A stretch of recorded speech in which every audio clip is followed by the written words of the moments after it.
환자들의 외모 변화에 대한 예상을 제대로 하지 못한 경우들이 이제 그런 경우들이 생길 수 있습니다. 어느 정도 적당히 우리가 입을 넣어주기 위해서는 발치를 필요로 하게 되는 경우도 있는데, 이때 이제 적당이라는 말이 좀 되게 어려운 얘기죠. 팔자주름은 교정 치료랑 이게 직접적인 연관이 있다 없다에 대해서는 사실은 논문상에서도 좀 논쟁이 있어요. 네, 안녕하세요. 반갑습니다. 웃는 치과의사 오원장입니다. 예, 원장님, 제가 댓글 보다가 좀 슬픈 댓글을 봤는데 네, 교정은 잘 돼서 치아는 되게 고르게 됐는데 네, 얼굴이 되게 늙어졌다라고 네. 댓글을 달아주신 분이 계시더라고요. 네. 원래 교정하면 늙게 되나요? 아니죠. 교정 자체가 그 환자분의 얼굴을 더 나이 들어 보이게 한다거나 더 노안으로 만드는 건 아니죠. 오히려 교정 치료를 제대로 받으면 훨씬 더 자연스러워지고 세련돼지고 예쁜 모습이 되는 게 일반적이죠. 그런 경우가 훨씬 많고요. 문제는 교정 치료 전에 진단이 정확히 제대로 안 됐거나 혹은 치료 계획 설정이 잘못된 경우에 그럴 수 있다는 생각이 좀 드네요. 감기가 걸린 사람한테 위장약을 준 셈이 되는 거죠. 그러면 교정을 받았을 때 네. 늙어 보이는 경우는 어떤 경우들인가요? 이걸 하나 좀 이해하셨으면 좋겠어요. 교정 치료 기간은 단기간 진행되는 치료는 아니잖아요. 짧게는 6개월부터 길게는 2년 반 정도까지도 진행될 수 있는 치료다 보니까 그 기간 동안 우리는 약간의 이제 노화 과정을 겪게 된다는 거예요.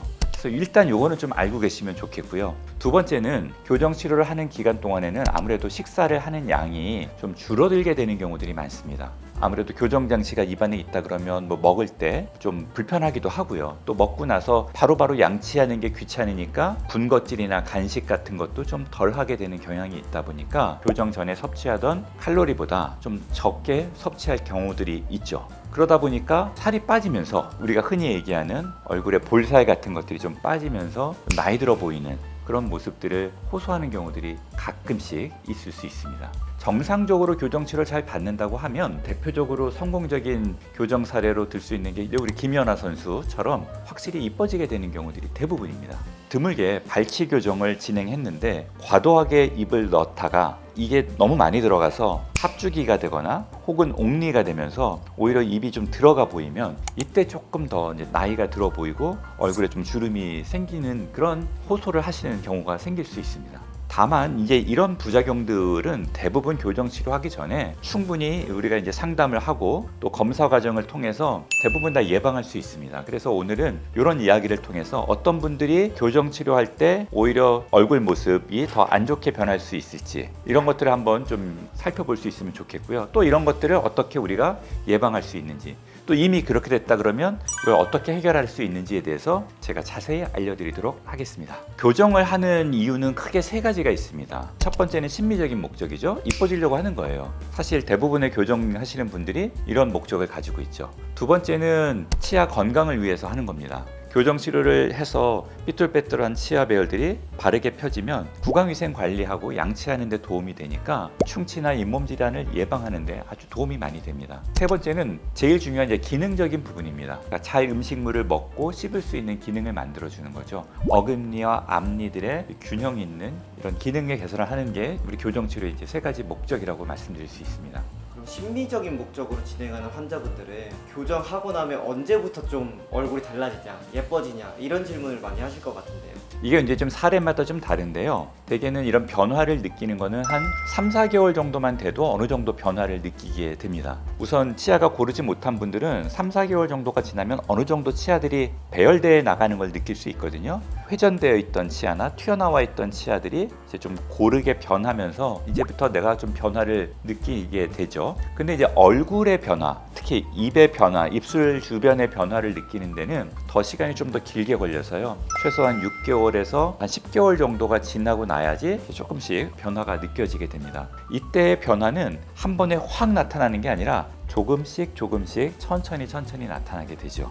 그러면 계속 보는 사람은 몰라도 오랜만에 보는 친구는 그 차이를 확 알아볼 수 있죠. 오랜만에 보는 분들은 이제 그 차이를 느끼죠. 1년이나 2년 만에 딱 본 분들은 너 왜 이렇게 달라졌어? 뭐 했어? 이런 얘기들을 듣게 되는 거죠. 그런데 이렇게 이제 얼굴이 조금 나이 들어 보이는 이런 문제가 생기는 것들은 환자들의 외모 변화에 대한 예상을 제대로 하지 못한 경우들이 이제 그런 경우들이 생길 수 있습니다. 대표적인 경우가 합주기 현상이거든요. 우리가 돌출입을 개선하기 위해서 입을 후방으로 넣을 나올 때 발치를 동반하면서 교정 치료를 하는 경우들이 많죠. 입이 많이 나온 경우들은 어느 정도 적당히 우리가 입을 넣어주기 위해서는 발치를 필요로 하게 되는 경우들이 있는데, 이때 이제 적당이라는 말이 좀 되게 어려운 얘기죠. 근데 이때 신경 쓰지 않고 입을 많이 넣게 되면 앞니들을 후방으로 보내게 됐을 때는 입이 이제 좀 많이 들어가는 경우들도 생길 수 있거든요. 특히 입술이 좀 얇고 혹은 또 인중이 다른 분들보다 좀 길었던 분들의 경우에서는 입이 들어가면서 이 부분이 조금 더 나이 들어 보이는 그런 모습이 나타나게 되는 겁니다. 특히나 또 팔자주름이 깊어졌다는 분들도 많으시더라고요. 팔자주름은 교정치료랑 이게 직접적인 연관이 있다 없다에 대해서는 사실은 논문상에서도 좀 논쟁이 있어요. 어떤 논문에서는 발치를 동반한 교정치료를 했을 때 팔자주름이 증가됐다라는 결론을 제시하는 논문들도 있지만, 임상적으로 큰 차이가 없다 결과를 제시하는 논문들도 있어서 팔자주름 자체가 꼭 발치 교정과 동반된다라고 말씀드릴 수는 없지만, 주름 자체가 생기는 것들은 피부 바로 밑에 있는 조직들, 피하 지방 같은 것들이 얇아지게 되는 경우, 팔자주름이 좀 더 깊어지는 경우들을 느낄 수 있는 거죠. 평상시에 식사를 잘 하셔서 섭취하는 칼로리가 평상시보다 많이 줄지 않도록 좀 하는 노력도 필요합니다. 얼굴 전체적인 균형이 굉장히 중요한데, 다른 부위는 변하지 않은데 입만 쏙 들어가면 이게 좀 이렇게 부자연스러워 보이고 나이 들어 보이는 경우가 생기는 거죠. 특히 입술이 두께감이 좀 두꺼운 분들은 좀 덜한데, 입술이 좀 얇은 분들, 그리고 피부도 또 조금 되게 얇은 분들이 입이 좀 많이 들어갔을 때 더 이런 경향을 보이는 걸로 제가 느끼고 있습니다.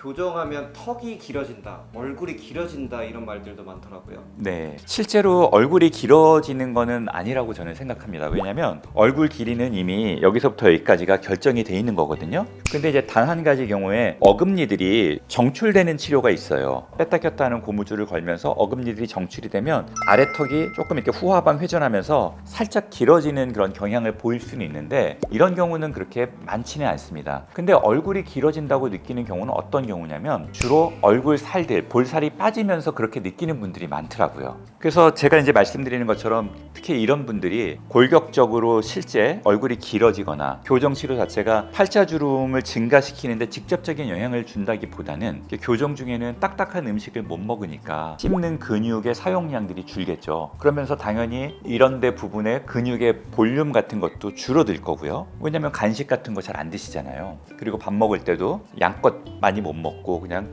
적당히 먹다 보니까 우리 얼굴에 있는 이런 지방들이 먼저 빠지는 거예요. 우리가 운동을 많이 하게 되고 다이어트를 급하게 하면 어때요? 얼굴에 지방이 확 빠지면서 좀 늙어 보이잖아요. 그런 거랑 비슷하다고 저는 생각을 합니다. 다이어트랑 비슷하게 얼굴에 있는 지방들이 줄면서 팔자주름이 더 깊어 보이게 되는 거지, 교정치료가 직접적으로 팔자주름에 영향을 주는 건 아니라고 생각을 합니다. 그러면 실제 치료할 때 어떤 경우에 이런 문제들이 생긴다고 보세요? 그러니까 첫 번째 제일 중요한 거는 환자와 의사 간의 소통이 잘 안 되는 경우인 거죠. 예를 들어서 환자분은 치아도 고르게 되고 입만 살짝 들어갔으면 좋겠다고 생각하는데, 의사는 그걸 보고 입이 충분히 들어가야 되니까 발치 교정을 하자, 그렇게 해서 만약에 치료를 진행했을 때는 환자가 기대했던 결과와 실제 결과가 달라질 수가 있으니까 이런 경우들은 좀 아쉬움이 남을 수 있겠죠.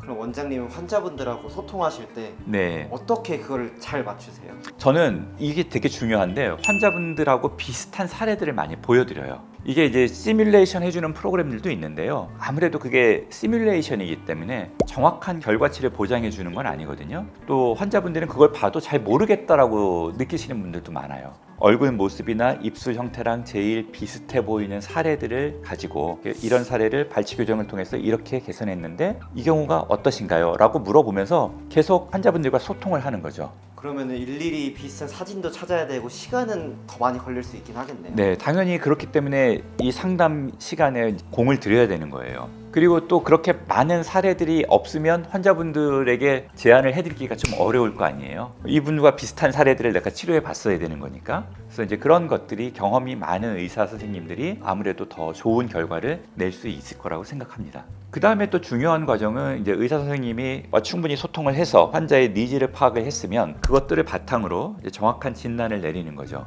이 진단이 되게 중요해서요. 같은 환자를 놓고도 의사들마다 진단이 좀 달라질 수 있어요. 이 진단 결과에 따라서 이제 치료 계획이 도출되는 건데, 우리가 다양한 환자의 뭐 사진이나 뭐 옆얼굴 엑스레이 사진 등을 통해서 이 환자가 가지고 있는 문제점들을 뽑아내고 우리가 이제 치료 계획을 도출해내는 거죠. 이제 그 과정이 되게 중요합니다. 근데 이 과정에서 이를 뽑을지 말지, 아니면 뭐 이를 안 뽑는다고 했을 때 어떻게 치료할 건지, 뽑는다고 하면 우리가 앞니를 얼만큼 넣고 또 뒤에 있는 어금니는 또 얼만큼 앞으로 끄집어낼 건지, 이런 것들에 대한 평가나 계획들이 필요하게 됩니다. 저 같은 경우는 이제 20년 이상 쌓인 임상 경험들이 축적이 되면서 환자분들을 볼 때마다 이런 수치적인 분석을 넘어선 통찰을 제가 이제 적용을 하는 거죠. 환자분들에게 제안을 하고 꼭 한 가지 방식만 제안하는 게 아니라 한 2가지 정도 우리가 치료 계획들을 제안을 드리면서 각 치료 방법들, 치료 계획들에 따른 장단점을 안내해드리고 다른 환자 비슷한 사례들과 같이 보여드리고, 또 환자들에게 또 시뮬레이션을 통해서 환자분들과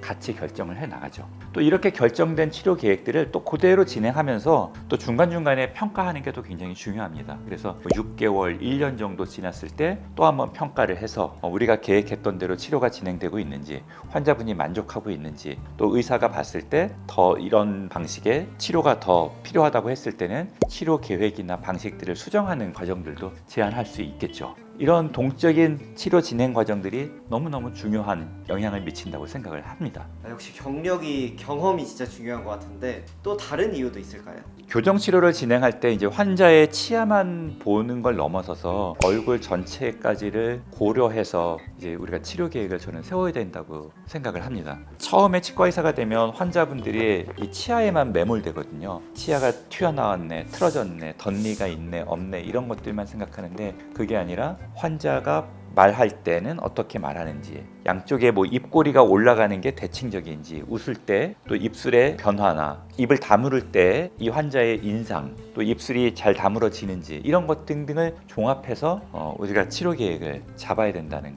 그런 판단을 하는 거죠. 치아 상태만 보는 게 아니라 치아를 조금 바꿨을 때 얼굴이 어떻게 바뀔지까지 생각을 하시는 거죠? 그렇죠. 그래서 저는 환자분과 상담 과정에서 환자분이 말하는 과정을 아주 유심히 봅니다. 말할 때 치아가 어떻게 노출되는지, 또 웃을 때는 또 어떤지, 이런 것들을 봐서 환자분들한테 그러한 과정들을 설명을 드리고 치료에 포함을 시키는 거죠. 교정 치료를 하고 나면 이제 얼굴이 바뀐 상태를 느끼시게 될 수 있어요. 치료 전에 얼굴 형태가 좋고 입술 위치가 좋은 분들은 얼굴 형태와 입술 위치를 유지하면서 치아만 고르게 하는 방식으로 치료를 진행하기도 하지만, 외모 개선을 목적으로 우리가 치료를 진행한다고 했을 때 돌출이라든가 아니면 입이 너무 들어간 분들을 다시 앞으로 입을 나오게 해주는 치료 같은 경우들은 하고 나서 또 그 결과가 잘 유지돼야 되잖아요. 다시 돌출이 재발되면 안 될 거고, 입이 너무 들어갔던 분을 다시 또 뒤로 들어가면 되지 않기 때문에 이런 경우가 유지가 아주 중요합니다. 그래서 교정 치료 후에 유지 장치라는 것들을 또 진행하게 되는데, 이런 경우들에 있어서 치아 안쪽에 철사를 부착하기도 하고 착탈식 유지 장치를 쓰기도 합니다. 그래서 교정 치료 이후에도 장기간 하는 거에 대해서 미리 알고 마음의 준비를 하시면 좋겠습니다. 장기간이 얼마나 되나요? 저는 최소한 3년 이상 하라고 하는데요. 남은 인생 동안 거의 한다, 이렇게 생각하시면 오히려 좀 편안하지 않을까 싶습니다. 참고로 저도 교정 치료를 한 이후에 치아 안쪽에 철사로 된 유지 장치를 지금까지 부착하고 있습니다. 교정하신 지 얼마나 되셨나요?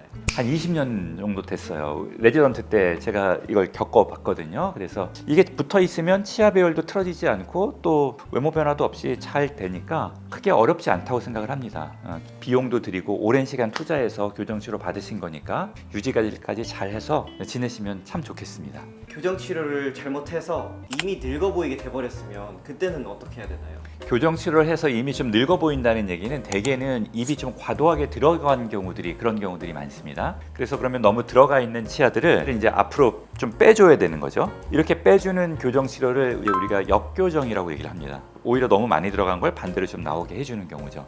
이렇게 우리가 앞쪽에다가 스크류 식립을 해서 전체 치아들을 전방으로 이동시켜주는 방식으로 치료를 진행하면 어느 정도는 입이 좀 나오게끔 만들 수 있습니다. 사실 이제 이렇게 다른 치과에서 치료를 하셔서 입이 들어간 분들이 저한테 와서 역교정을 받는 경우들도 상당히 많고요. 다만 역교정을 받으면 또 교정 장치를 부착하거나 또 시간이 걸리겠죠. 이런 경우들에 이제 시간이 너무 없거나 교정 장치를 부착하는 게 너무 싫은 경우에는 라미네이트 치료를 통해서 인위적으로 치아에다가 좀 두께감을 부여할 수 있습니다. 이렇게 되면 빠른 시간 내에 좀 입이 들어간 경우들을 일정 부분은 좀 해소할 수 있습니다. 그 외에도 교정 치료 없이 이 문제를 해결하고 싶다 그러면 이제 성형외과 같은 곳에 가셔서 입술에 필러 같은 걸 좀 맞는 거죠. 아니면 뭐 자기 지방 이식 시술을 받거나 그런 방식으로 이 문제를 조금 해결하는 걸 추천드릴 수 있겠습니다. 자, 오늘 제가 그 교정 치료와 연관된 얼굴 모습, 연조직의 변화에 대해서 여러 가지 말씀을 드렸습니다. 좀 정리하자면요,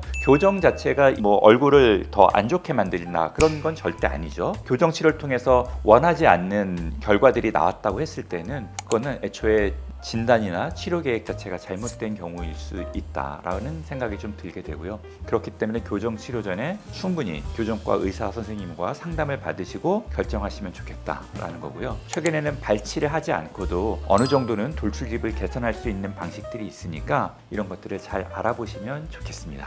그리고 교정하면 안 되는 사람들이란 영상도 제가 예전에 준비하는 게 있으니까 오늘 영상과 함께 보시면 더 도움이 될 거라고 생각합니다.